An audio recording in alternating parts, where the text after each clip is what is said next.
देखो, सबसे पहली बात हमारी कमजोरी क्या है? हम परेशान हो जाते हैं। संसार में देखो तो परेशान, परमार्थ की तरफ देखो तो हम परेशान हो। ये हमारा आदत स्वभाव बन गया परेशान होना। थोड़ा सा धैर्यवान बनो, गंभीर बनो। कोई भारी से भारी विपत्ति में परेशानी स्वीकार करके विपत्ति से थोड़ी निकला जाता। सुलझो, ठीक है, ये विपत्ति आई, समस्या आई, इसका समाधान होगा। ऐसा थोड़ी कि हमें नष्ट कर देगी। अगर अभी हमारी बड़ी हानि हो जाती है, हम कल इससे बड़ा लाभ प्राप्त कर सकते हैं। हमको एकदम बिल्कुल गंभीर रहना है, इतने कमजोर नहीं बन जाना। अब वो गए तो क्या होगा, अब वो वस्तु गई तो क्या, पद गया तो क्या होगा। प्रयास किया था, ये पद मिला था, इससे बड़ा पद प्राप्त करूंगा, मैं इससे बड़ा महान बनूंगा। ठीक है, एक बार गिर गया, गलती हो गई, दंड भोगूंगा, फिर इससे ज्यादा संयम में रहूंगा। बिल्कुल, मतलब एकदम फ्रेश दिमाग रखना चाहिए।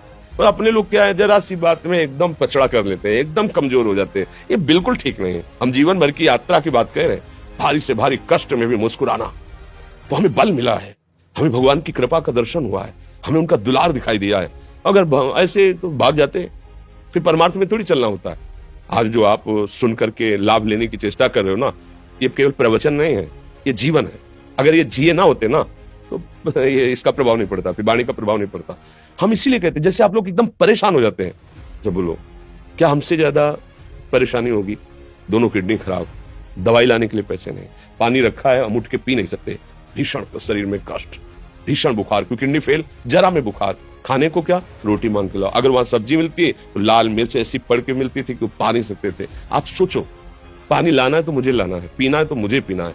अगर मैं हारता तो कहां पहुंच जाता, क्या स्थिति होती? नहीं, मरना है, पर कदम पीछे। कोई दिन ऐसा नहीं जिस दिन सेवा ना की हो, जिस दिन सेवा ना गए हो। गुरु जी की सेवा में जाना है, पहले अपने को स्वस्थ साबित करना है। वो सेवा नहीं लेंगे, तुम बीमार हो, तुम कष्ट में वैसे। उनकी दृष्टि बड़ी शांत है, सेवा की, आके लेट गए। फिर हिम्मत की, अपनी श्री जी की सेवा की, मधुकरी नहीं गए, 3-3, 4-4 दिन भोजन नहीं गए, पर सेवा नहीं छोड़ा, दिनचर्या नहीं छोड़ी। और उसका प्रधान कारण संयम, ब्रह्मचर्य, भगवत आश्रय, नाम जप, कभी हारने नहीं दिया। अभी भी थोड़ी देर बाद डायलिसिस शुरू हुआ, हारने, आपको हारे हुए नजर आ रहे हैं। शरीर में पीड़ा है, किडनी फेल है, ऐसा थोड़ा हम स्वस्थ बैठे हैं, पीड़ा है, बार बार प्यास लगती है, थोड़ा थोड़ा पानी मिलता है, हर, लेकिन हम आनंदित हैं, हम प्रसन्न हैं। हम लड़ाई में हारे नहीं हैं, ना हारेंगे, हम जीत चुके हैं।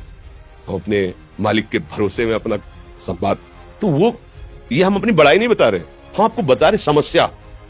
सोचो, तुम्हारे पास तो माँ है, भाई है, बहन है, परिवार है, कोई ना कोई तो है ना। मेरा किसी ने कभी जीवन में ध्यान भी नहीं दिया। क्यों?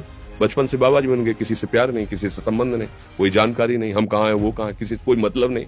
अच्छा, जवान साधु कौन श्रद्धा करे?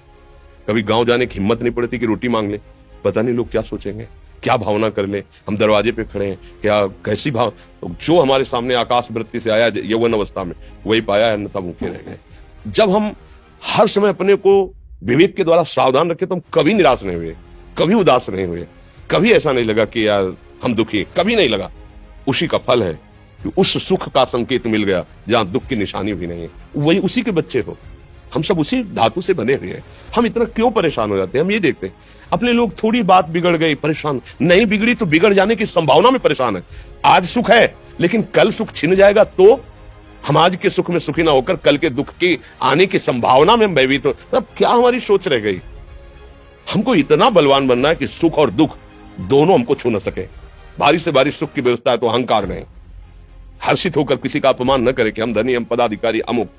भारी से भारी दुख आया तो हमें किसी के सहयोग की जरूरत नहीं। हम फिर अपने कदम बढ़ाएंगे, हम फिर जुड़ी हुई अपनी भावनाओं को सजाएंगे।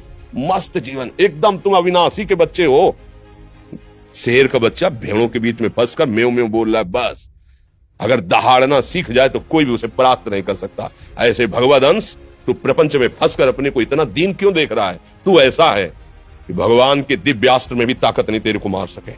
तू अविनाशी का अविनाशी बच्चा है, विनाशी भोगों को, विनाशी शरीर को मैं मान के इतना भयभीत, इतना दुख, ठीक नहीं। ये सबके लिए, केवल एक के लिए नहीं। आप समझो, आप लोग सोचते हैं हम गृहस्थ होकर भला ऐसी स्थिति कैसे? जनक जी सुखदेव जी के गुरु हैं और राजा हैं, महल है, रानियां हैं, नौकर है, चाकर। क्या? सुखदेव जी जिनके शरीर में लंगोटी भी नहीं है, दिगंबर, परमहंस के गुरु है जनक जी, जो राजा हैं। समझो, आप ऐसा ना सोचे कि हम नौकरी कर रहे हैं, हम संसार में, हम गृहस्थ हैं, हम आध्यात्मिक की ऊंचाई पर नहीं चढ़ सकते। नहीं, आप एक सरकारी नौकरी या आप किसानी या व्यापार करते हुए आप एक अध्यात्म की ऊंचाई में चढ़ सकते हैं, और अध्यात्म ही है जो तुम्हें इस माया के दुख सुख से ऊपर उठा सकता है। दूसरा, चाहे जितनी संपत्ति आ जाए आप सुखी नहीं हो सकते। सब देख लो, आंख खोल के देख लो, अध्यात्म ही है जो तुम्हें हर कष्ट सहकर मुस्कुराकर जीने का रास्ता बता देगा। कि आप आनंदित हो जाओगे, कुछ नहीं बिगड़ा। अध्यात्म है तो कुछ नहीं बिगड़ा, अध्यात्म नहीं है तो कुछ नहीं बना, कुछ हाथ नहीं लगने वाला।